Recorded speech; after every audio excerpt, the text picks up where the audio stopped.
आमतौर पर देखें जितने भी लोग यूएई में रहते हैं इनकी जिंदगी में कोई ना कोई प्लान है। हम सुबह उठते हैं तो हमारे पास पूरे दिन का प्लान होता है। जब हम वेकेशंस जाते हैं हमारे पास प्लान होता है। जब हम काम पर जाते हैं हमारे पास कोई ना कोई प्लान होता है। तो अपनी जिंदगियों को अच्छे तरीके से गुजारने के लिए हम हर चीज़ को प्लान करते हैं, इसलिए कि हमें किसी हर्डल्स का सामना ना करना पड़े, हम किसी मुश्किल में ना पड़े, कहीं बीच रास्ते में जाकर हमें वापस ना आना पड़े, क्योंकि हम 100% सक्सेस चाहते हैं। इसी तरीके से खुदावंद खुदा का भी हमारी जिंदगी में प्लान है। हम बहुत दफा अपनी प्लानिंग्स करते हैं, अपनी अकल पर कनात करते हैं, अपने मामलात को अपने तरीके से हल करना चाहते हैं, मगर हकीकत यह है कि खुदा का भी हमारी जिंदगी में प्लान है। और होता क्या है कि जब हम पर अपने बदन और गोश्त और खून की रविशें भारी रहती हैं तो हम हमेशा अपनी अकल पर कनात करते रहते हैं, अपना सफर खुद तय करते रहते हैं, खुदा को पीछे छोड़ देते हैं, यीशु को पीछे छोड़ देते हैं। तो फिर क्या होता है कि हमारी जिंदगी बेफल रहती है, हमें हमारी मेहनतों का हासिल नहीं मिलता। मगर आज जरूर हमने ये जानना है कि खुदावंद खुदा का हम सब के लिए क्या प्लान है। और मेरा ईमान है आप सब लोग अभी कलाम सुनने के लिए तैयार हैं। हालेलुया। भाई ने खूबसूरत तरीके से प्रस्तुत की। जो कि गीत थे वो रस्मी गीत नहीं थे, वो बड़े प्रोफेटिक गीत थे। और जिस किसी का सामना भी यीशु मसीह के साथ हुआ है वाकई उसकी जिंदगी बदल गई है। हालेलुया। अगर हम कलाम को देखें नए अहदनामे में इब्तदाई 4 अंजील को, अगर हम मत्ती की जिंदगी देखें, अगर हम मत्ती की अंजील में ज़कई की जिंदगी देखें तो जब उसका यीशु मसीह से सामना हुआ उसकी ज़िंदगी बदल गई। हालेलुया।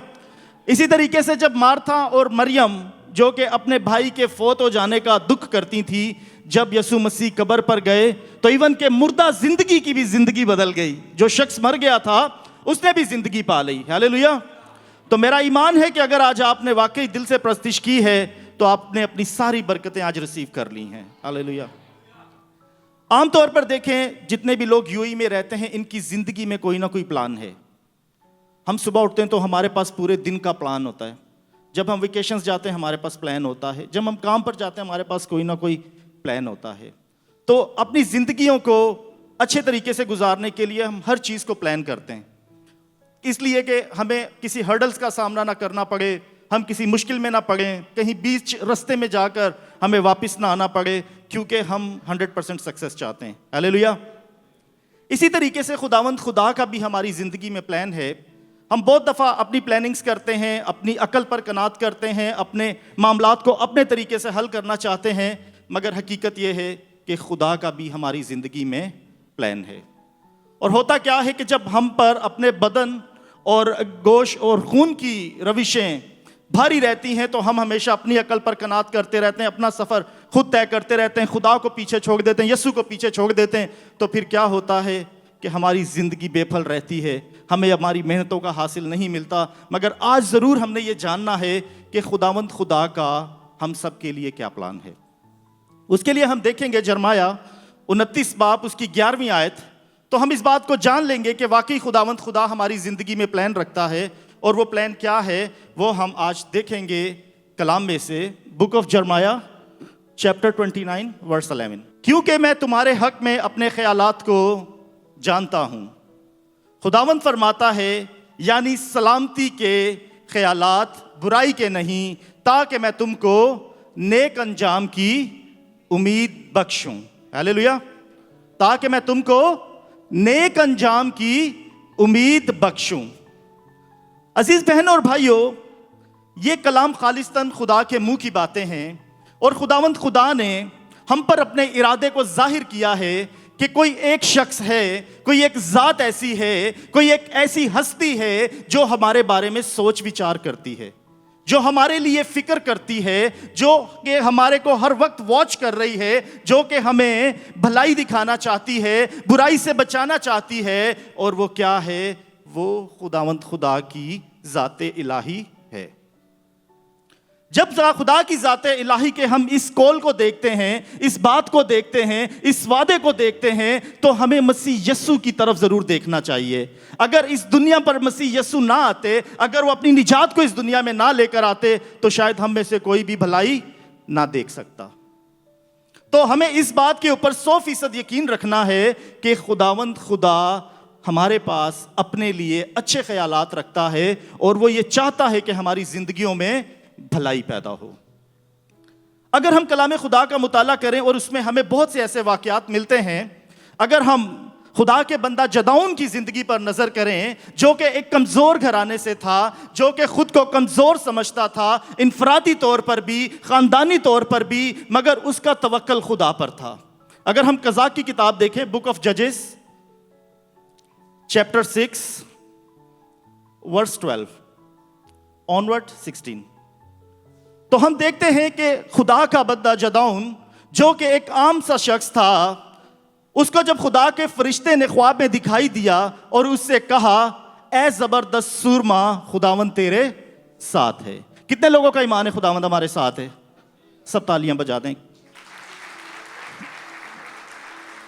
ये बात बहुत इंपॉर्टेंट है कि हम इस बात को जान लें कि खुदावंद खुदा हमारे साथ है, क्योंकि जब वो हमारे साथ है तो वो ना हालातों का मोहताज है, ना वो हमारी सलाहियतों का मोहताज है, और ना ही वो किसी और चीज़ का मोहताज है, बल्कि वो भलाई का ख्याल और वो इरादा जो उसकी ज़िंदगी में हमारे लिए है, वो उसको हमारी तरफ उंडेल देता है।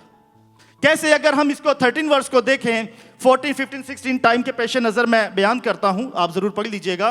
तो होता क्या है, क्योंकि इस्राएली जो कि मदियानियों के दुख और जुल्म से परेशान थे, वो इनको बेहाल कर दिया था और वो उन पर भारी पड़े हुए थे और उनके झुंड के झुंड उनके सामने होते थे, तरबक मुसीबत की तरह उन पर मुसल्लत हो चुके थे, मगर वो उनका कुछ नहीं कर पाते थे, बल्कि अपने घरों को छोड़कर, अपने रहने की जगहों को छोड़कर पहाड़ों और गारों में चले गए थे, क्योंकि उन्होंने खुदा के खिलाफ गुनाह किया था। इसीलिए वो उस जगह पर नहीं टिक पा रहे थे, क्योंकि खुदावंद खुदा का शिफा वाला हाथ, छुड़ाने वाला हाथ उनसे दूर हो चुका था। मगर वो लोग फिर भी जब तंग आ गए तो उन्होंने दुआ की, उन्होंने खुदा को पुकारा, उन्होंने खुदा के हदूर खुद को सजदा नगू किया, और फिर खुदावंद खुदा ने अपने बंदा जदाऊन को वहां भेजा और खुदा के फरिश्ते ने उससे हम कलाम होकर कहा, ए जबरदस्त सूरमा। जबकि वो अपने मुंह से ये इकरार करता है कि मैं तो एक कमजोर शख्स हूं, मैं तो एक छोटे घराने से हूं, मैं इस लायक नहीं हूं कि मैं तेरी इतनी बड़ी कौम को छुड़ा सकूं, मगर फिर भी खुदावंद खुदा का उनके लिए इरादा भलाई का था। फिर खुदावंद खुदा ने क्या किया, उसी बंदा को तैयार किया और उससे कहा कि तू अकेला ही बहुत सारे मदियानियों को मार डालेगा, और तू अगर अपनी कमजोरी पर नजर कर रहा है तो मेरी नजर में तेरी कमजोरी कमजोरी नहीं, तेरी कमजोरी तेरे लिए कमजोरी है, मगर वो मैं जब तेरे साथ हूं वो कमजोरी भी तेरा जोर है। तो फिर क्या होता है, खुदा का बंदा जदाऊन वो उसी जोर में जाता है और अपने लोगों को मदियानियों से छुड़ा लेता है। और आप देखें, जदाऊन एक बड़ी फौज तैयार करता है, मगर खुदावंद खुदा अपनी कुदरत दिखाना चाहता है। वो उसे कहता है कि इन लोगों को कम कर दे। कम करते करते एक बड़ी फौज को एक मुख्तसर फौज बनाकर खुदावंद खुदा भेजता है और वो मदियानियों पर गालिब आते हैं। अजीज बहनों और भाइयों, आज हमारी भी जिंदगी में कुछ ऐसे ही मामलात हैं। बाज़ दफ़ा हम जब खुदा से दूर होते हैं तो हम अपने वसाइल पर नज़र करते हैं, जब हम खुदा से दूर होते हैं हम अपने हालात पर नज़र करते हैं, मगर खुदा इन सब चीज़ों से बढ़कर काम करने की कुदरत रखता है। अजीज बहनों और भाइयों, आज की इस कलाम के वसीला से मैं आपको यह बताना चाहता हूं कि खुदा के प्लान को अपनी जिंदगी में आने दीजिए। खुदावंद खुदा का प्लान आपके लिए भलाई का है। खुदावंद खुदा का प्लान आपकी सोचों से बढ़कर है। वो प्लान कब आपकी जिंदगी में आएगा? जब आप खुदा की फर्मा बरदारी करेंगे, जब आप उसके कलाम को अपनी जिंदगी में लेंगे, जब आप कलाम के वसीला से अपनी राहों को रोशन करेंगे, क्योंकि कलाम फरमाता है कि तेरा कलाम मेरे कदमों के लिए चिराग और मेरी राह के लिए रोशनी है। क्योंकि जब हम कलाम की रोशनी से खाली होते हैं, जब हम नाफरमान होते हैं, तो हमारा सफर लंबा हो जाता है। हमारे सफर में मुसीबतें आ जाती हैं, हमारे सफर में तरह तरह की तवालत और दीगर पेचीदगियां आ जाती हैं, जो हालात ज़माना कदीम से कौम बनी इसराइल ने देखे और सहे।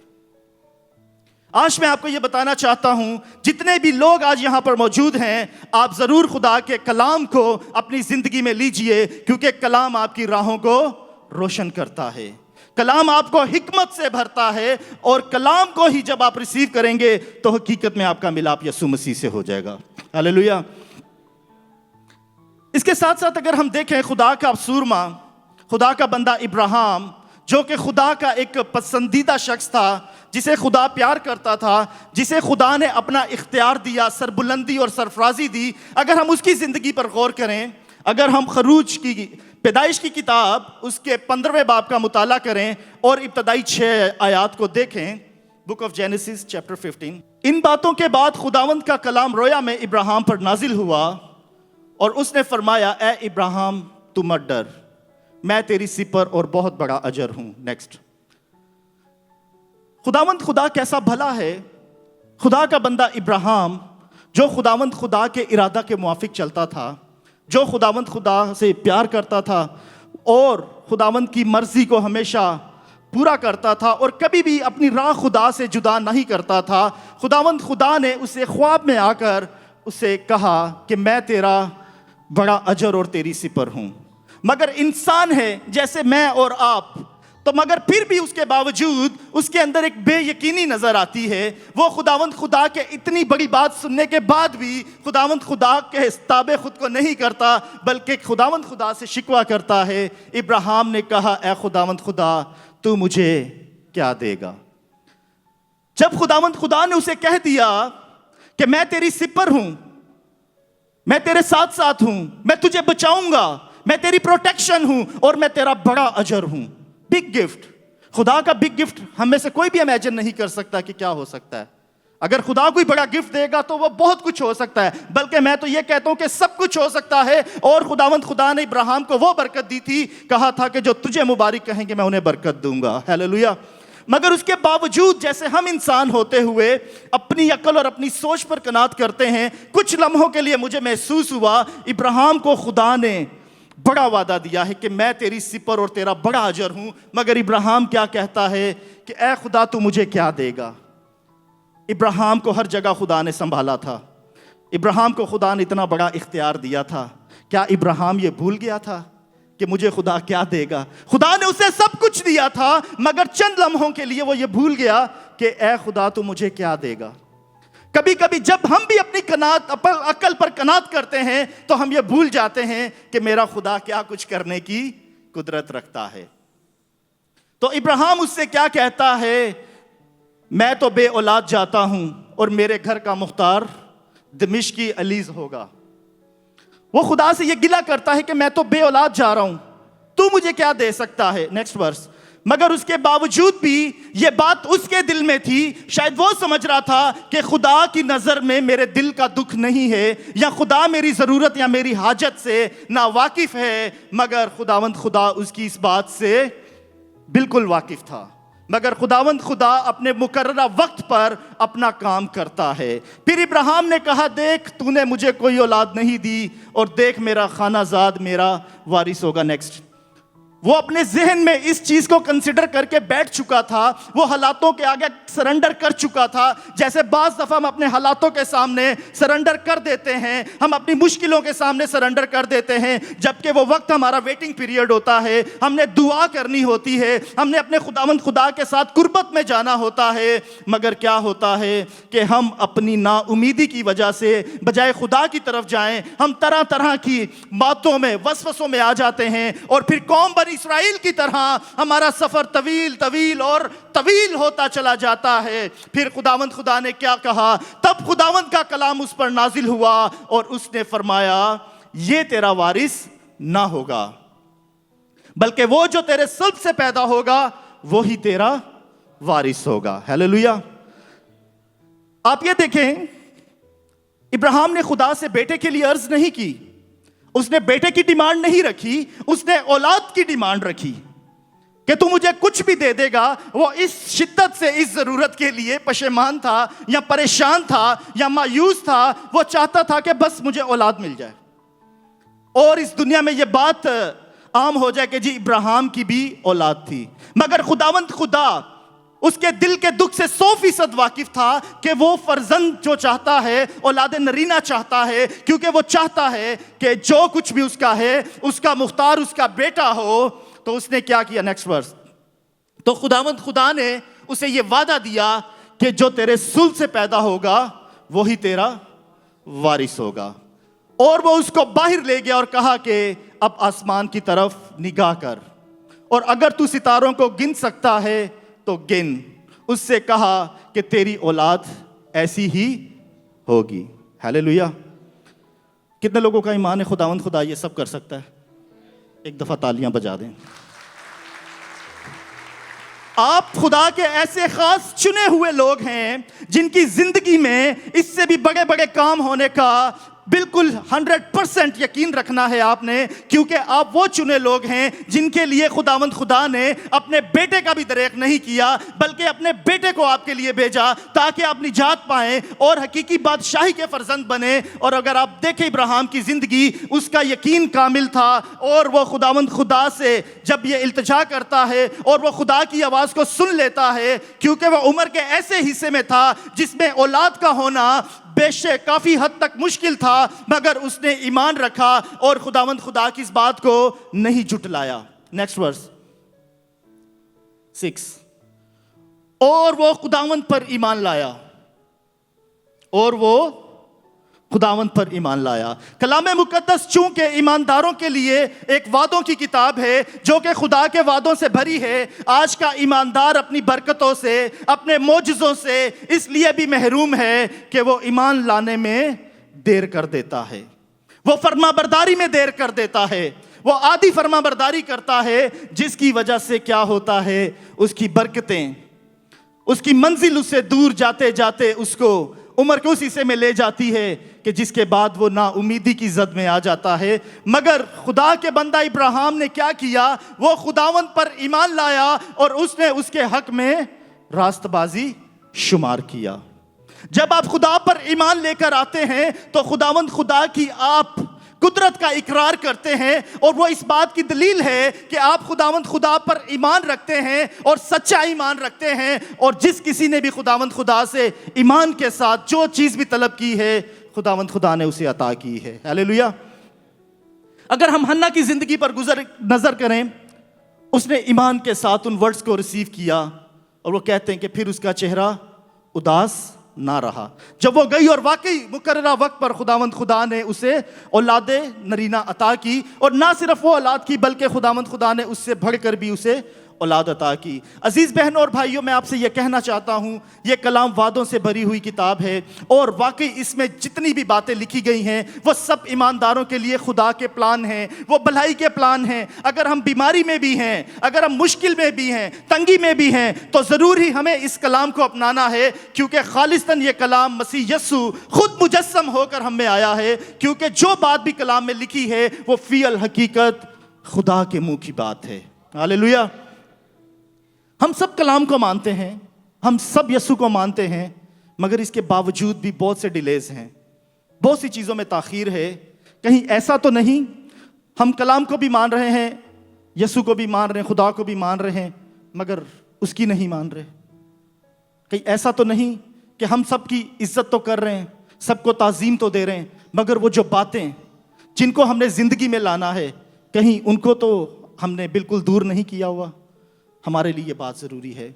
आज हमने इस बात को जानना है, क्योंकि ये बात फ़ियल हकीकत है। अगर हम इन दोनों वाक़यात को देखें तो हमें इस बात से मालूम होगा कि खुदावंद खुदा के पास हर बंदे की ज़िंदगी का एक प्लान है, और वो अपने मुकर्ररा वक्त पर उस प्लान को जाहिर करता है और अपने लोगों को निजात बख्शता है और अपने लोगों को उनके जुए बंधनों से रिहाई बख्शता है। क्योंकि हम जितने भी लोग यहाँ पर मौजूद हैं, हमें कोई ज़बरदस्ती नहीं लेकर आया, ना हम किसी के कहने से आए हैं। क्योंकि अगर कोई कहने से आए तो मैं बहुत दफ़ा लोगों को कहता हूँ लोग नहीं आते, मगर आपको यहाँ पर जो चीज़ लेकर आई है वो आपका ईमान है, वो आपकी यीशु मसीह से मोहब्बत है, और वो मोहब्बत एक कामिल मोहब्बत है। इसका सबूत आपको कलवरी की राह पर नज़र आ जाता है, उसका सबूत आपको मसीह यीशु के सलीब पर लटके हुए पे से नज़र आ जाता है। अजीज़ बहनों और भाइयों, मैं आपको ये बात बताना चाहता हूँ, अगर हम पूरी बाइबल का मुताला करें, हमें हर जगह खुदा का कोई ना कोई प्लान नज़र आएगा। यीशु मसीह जब शमौन की कश्ती में गया तो क्या हुआ? वो जो पूरी रात मेहनत करते करते करते थक चुके थे और अपने जाल धो रहे थे, उन्होंने मसीह यीशु की फरमाबरदारी की, उन्होंने मसीह यीशु के कलाम को रिसीव किया और कश्ती को दोबारा गहरे में लेकर चले गए। तो फिर क्या हुआ? वही कश्ती जो खाली थी वो बहुत ज्यादा भर गई, और डूबने लगी। आज अजीज बहनों और भाइयों, हमें इस बात को जानना है, अगर हमारी जिंदगी में भी ऐसे मामलात हैं, हम चंद एक चीजों के लिए तरस रहे हैं, हम चंद एक चीजों के तलबगार हैं, मगर खुदावंद खुदा का प्लान हमारी जिंदगी में कसरत का प्लान है, मगर हमें उन सब चीजों को पाने के लिए अपनी फर्माबरदारी दिखानी है। वही फर्माबरदारी जो खुदा के बंदे जदाऊन ने दिखाई थी, वही फर्माबरदारी जो खुदा के बंदा इब्राहिम ने दिखाई थी, और वही फर्माबरदारी जो खुदा के बंदा शमौन ने दिखाई थी। हालेलुया। शमौन को जब कहा गया कि तू कश्ती को गहरे में ले चल, तो वो लेकर चला गया। मछलियों तक बात तो ठीक है, मगर ना सिर्फ यहां मछलियों की बात है, एक बात इससे भी बहुत बड़ी है। फिर क्या हुआ, जब वो वापस लौटे तो शमौन ने कहा कि मैं गुनाहगार हूं, मुझसे दूर चला जा। उसने अपने गुनाहगार होने का इकरार किया। उसने फिर भी मसीह यीशु के पीछे आने का इकरार नहीं किया। इतना कुछ देखने के बाद भी वो ताबे नहीं हुआ। उसने ये नहीं कहा कि अब मैं तेरे पीछे हूं, बल्कि यीशु मसीह ने कहा अब से तू माहीगीर नहीं बल्कि आदमगीर होगा। हालेलुया। साउल का जिक्र कुछ अच्छे लफ्जों में नहीं आता। जब हम उसका इब्तदाई दौर देखें, वो मसीहों को मारने के लिए इतना अग्रेसिव होता था, इतना अग्रेसिव होता था कि वो जगह जगह जाकर मसीहों की हलाकत करता था, मसीहों को ढूंढता था कि उनको वो कैसे मारे और उनको कैसे एजा पहुंचाए, क्योंकि ये उसकी जिंदगी का शायद मिशन नजर आता था हमें। ऐसा नहीं था कोई सामने आ जाए तो उसे हलाक करता हो, वो दूर दराज सफर भी करता था कि जाए और मसीहों को अजियत दे और उनको हलाक करे। मगर उसकी जिंदगी में भी खुदा का एक प्लान था।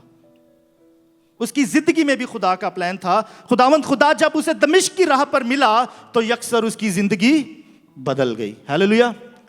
और वही साउल जो लोगों को मारता था, फिर उसने खुदावंद खुदा की किंगडम के लिए बड़ा काम किया, और वो बहुत से लोग जो खुदा से दूर थे उन्हें खुदा के सर्कल में लेकर आया, और बहुत से उसने खतूत लिखे। और अगर नए अहदनामे को हम पढ़ें और उसकी खिदमत देखें तो हमें इस बात का अंदाजा हो जाता है कि खुदावंद खुदा के प्लान कैसे हैं।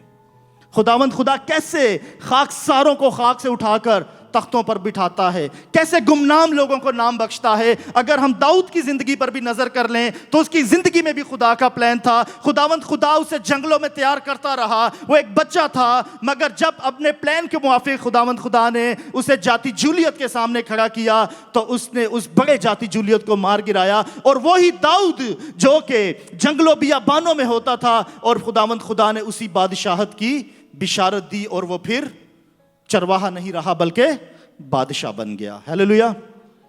अजीज बहनों और भाइयों, खूबसूरत बात क्या है कि खुदावंद खुदा का प्लान आपकी और मेरी जिंदगी में भी है। क्या कभी हमने इस प्लान को डिस्कवर करने की या कभी जानने की कोशिश की है? हमारे लिए जरूरी क्या है कि हम इस बात को जानें, क्योंकि जरमाया के मुआफिक खुदावंद खुदा का हमारे लिए प्लान है। वो प्लान भलाई का है। वो भलाई कब हमारी जिंदगी में आएगी, कब वो भलाई हम देखेंगे?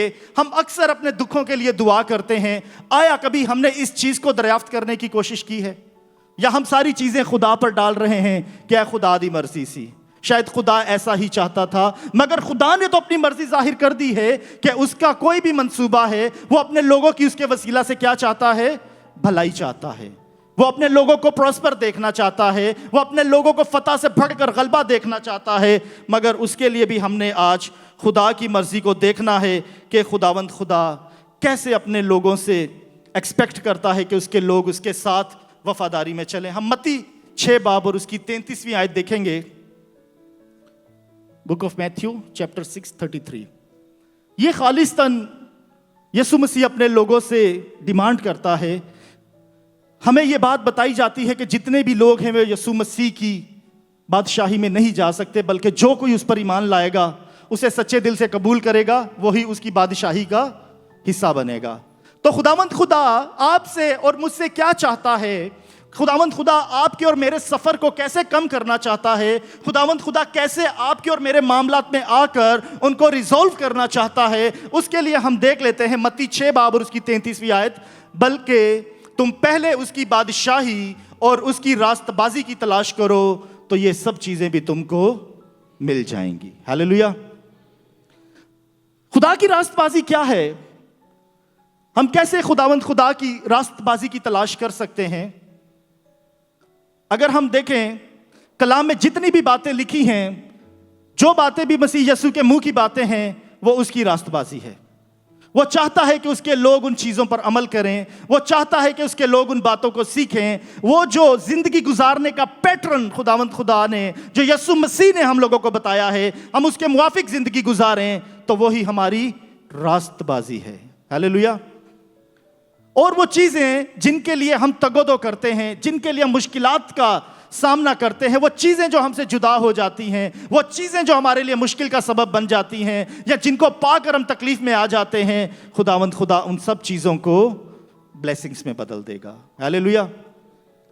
अगर हम खुदावंद खुदा के प्लान के मुआफिक चलना चाहते हैं तो ज़रूर ही हमें खुदावंद खुदा की मर्जी को अपनी ज़िंदगी में पूरा करना है और उसकी रास्तबाजी की तलाश करनी है, ताकि हकीकी तौर पर उसकी बादशाही में शामिल हो सकें। क्योंकि उस बादशाही में ना तो दुख है, ना परेशानी है, ना कोई मुसीबत है, और ना कोई वहाँ पर आपको कोई हलाक करने वाला होगा, बल्कि वहाँ ज़िंदगी है और कसरत की ज़िंदगी है। हालेलुया।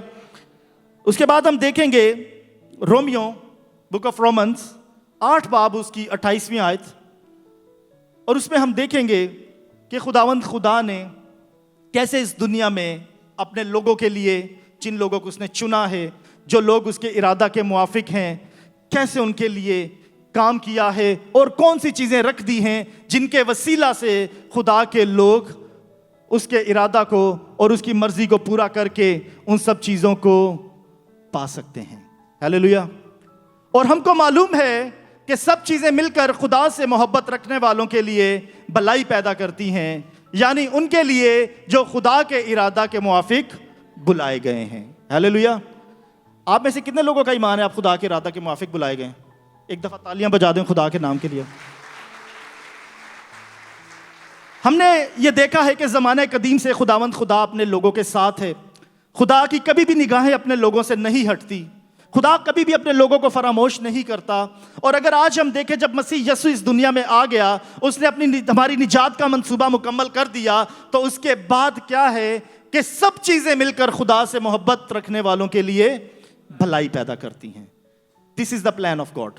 और यही खुदा का मंसूबा है। खुदावंद खुदा ने चीज़ों को अपने मरहूने मिन्नत भी नहीं रखा, बल्कि उसने ये कहा है कि तुम जो मुझ पर ईमान लाओगे, तुम जो मुझसे मोहब्बत रखोगे, तुम जो मेरे हुक्मों की पासदारी करोगे, तो मैं इस दुनिया की तमाम चीज़ें आपके लिए भलाई पैदा करेंगी। तो अजीज़ बहनों और भाइयों, हमें खुदा के इरादा के मुआफिक चलना है, हमें खुदा की मर्ज़ी को पूरा करना है। खुदा का मंसूबा भलाई का मंसूबा है, वो भलाई का खुदा है। वो आपकी ज़िंदगी में, मेरी ज़िंदगी में, बल्कि पूरी दुनिया की ज़िंदगी में भलाई पैदा करना चाहता है।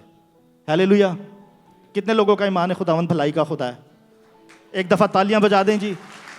खुदावंद खुदा आज के कलाम के वसीला से आप सब पर अपनी भलाई जाहिर करे और खुदावंद खुदा आपको सरबुलंद और सरफराज करे। शुक्रिया।